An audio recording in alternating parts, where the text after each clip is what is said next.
Madam నమస్తే. ఈ ఆందోళన వెనకాల ఎందుకు ఆందోళన చేస్తా ఉన్నారు?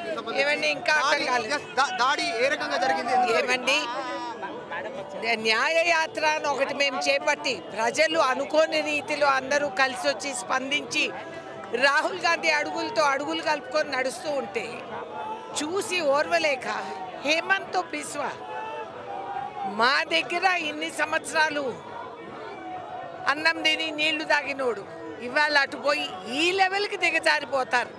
బీజేపీని నమ్ముకొని చేరితే మానవత్వం మర్చిపోయి మర్యాద లేకుండా ప్రవర్తించేది నేర్చుకుంటామనేది ఇదే విధానం కనిపిస్తూ ఉంది. శాంపుల్ ఒకటి విమర్శ, ఈరోజు రామ మందిర నిర్మాణం జరిగింది, దానికి కాంగ్రెస్ పార్టీ కూడా వెళ్ళలేదు. దాని వెనకాలకు సంబంధించి రేపు కూడా ఆందోళన చేయొచ్చు, ఈరోజు ఎందుకు చేస్తున్నట్టు విమర్శ. నేను అడుగుతున్నా, రామ మందిరం నిర్మాణం నిజంగానే హైందవ పద్ధతుల్లో జరిగిందా? ఈ ప్రశ్న తర్వాత అడుగుతాం. పెద్ద మీడియా పబ్లిసిటీ రాములు వారిని నుమాయిష్లో పెట్టేసి తిప్పేసినారు. ఇదంతా ఈ ఊహ పిచ్చి తగ్గినప్పుడు మాట్లాడతాం.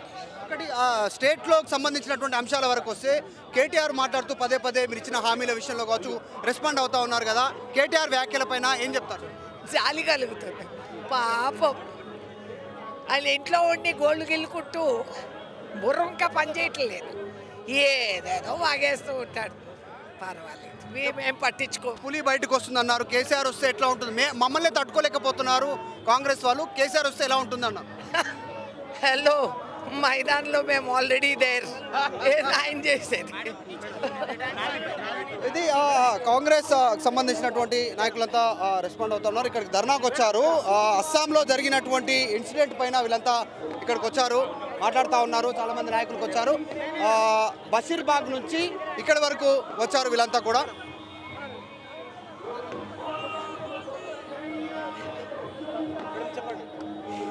మేము పీస్ఫుల్గా మహాత్మా గాంధీ నేర్పించిన విధానంలో నిరసన మేము తెలుపుకుంటున్నాం. దాన్ని పాడు చేయాలని చెప్పి న్యాయయాత్రలో వెళ్ళే రాహుల్ గాంధీ, అలాగే ఎంతమందో భారతీయులు ఆయన కదముకి కదము జోడు చేసి వాళ్ళు నడుస్తూ ఉంటే మా పైన దాడి చేస్తే మేము బెదిరిపోతాం అనుకుంటారా? ఇంకంత శక్తి పొందినాం. సామాన్యులందరూ చూశారు. హేమంత్ బిస్వాని చీచీ తూతూ అని అంటున్నారు. ఇదా నువ్వు మా దగ్గర ఉన్న రోజులు నువ్వు మర్యాదగా ఉండేవాడిని, అటు వెళ్తానే వాళ్ళ పద్ధతులు నేర్చుకొని ఇంత దిగజారిపోయావే.